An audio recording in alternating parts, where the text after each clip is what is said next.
What's the best way to pick up a country girl? A tractor. At least that's what this guy thought when leading the police on a low-speed chase through the sticks. As it turns out, tractors seem to be a quite popular getaway vehicle, although you aren't losing the cops anytime soon. After being pulled over and told to stand with his hands by his sides, the officer returned to his car to write him a ticket. Leaving the suspect without handcuffs was the officer's first mistake. His second was not paying attention. In a blink of an eye, he was off. And so was the chasing officer, only for the suspect to double back for a heroic escape. And while he didn't make it very far, I'm sure this cop will be more careful next time. They say that senior citizens are a liability on the road, and this very sweet grandma is no exception. But instead of peering over the steering wheel of a 1960s Volvo, this grandma was behind the wheel of a mobility scooter. It was clear to everyone that she might be a little lost, but despite the offer of help from a police officer, she was determined to find her way home herself. Now only if she could remember the address.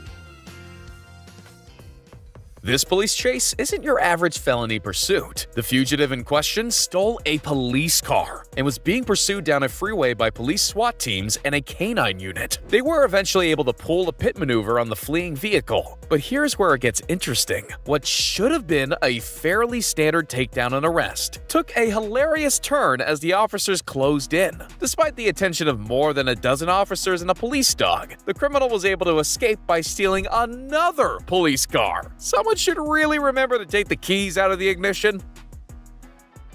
It turns out that you don't have to be a criminal to have beef with the police. This officer turned up to investigate a report of a cow on the sports field, and instantly the stakes were raised. But tuning his inner cowboy, the police officer eventually was able to corral the belligerent bovine into a fenced enclosure. If only that solution worked. You know that saying, charging like a bull at a gate? It works for cows too. Drink driving laws state that you can't be in control of a vehicle while under the influence. Apparently, that also applies to motorized suitcases as well. Chelsea, look at me. Chelsea, look at me. Chelsea, look at me. When this woman tried to board a plane in Orlando, she was refused on the basis of her intoxication. The resulting altercation led to a short pursuit through the terminal and Chelsea's eventual arrest. Chelsea, please. Did you spit at me? She's done. She's done. She spit at me. Chelsea, you are under arrest. Put your hands behind your back now. Chelsea, you're under arrest. Put your hands behind your back now. Do not resist. Do not resist. The result of her charge? A $300 fine, and she's not allowed to operate a suitcase for 6 months. We're gonna go in the car nice and easy, all right? When is a police car chase not a police car chase? When the fugitive does donuts instead of trying to get away. This guy doesn't seem to care that he doesn't have a four-wheel drive. He's found his home in the sand, leaving the police in the dust. Eventually, his cockiness gets the better of him, and this car chase comes to a crashing conclusion. Not all police chases are adrenaline-filled, white-knuckle rampages. Sometimes you get a pursuit that even a snail would have a fighting chance in. For more than 2 hours, police followed the suspect from their patrol cars, even though they probably could have gotten out and walked faster. Why this chase never got above 30 miles an hour, we'll never know. But at least he doesn't have a speeding charge added to his rap sheet.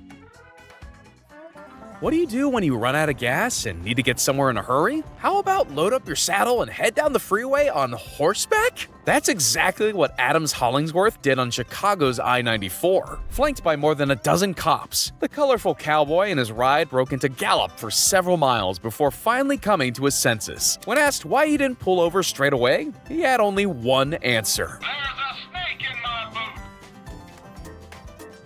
The key to any good escape plan is knowing where all exits are. This guy had the right idea, but his execution could use some work.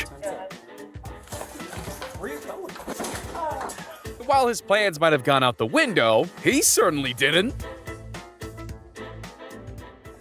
They say the best place to hide is right in plain sight. And what a better way to test this theory than right in the middle of a police pursuit, hiding in between a parked car and a fence. This fugitive couldn't believe his luck when the cops walked straight past him, completely oblivious to the fact he was just a few feet away. Reporters and news helicopters circling above desperately tried to make contact with the dumbfounded police on the ground. Even after the tip-off, it was a miracle they actually found him. Wow. They haven't seen him yet. This is unbelievable. There we go. Oh my gosh.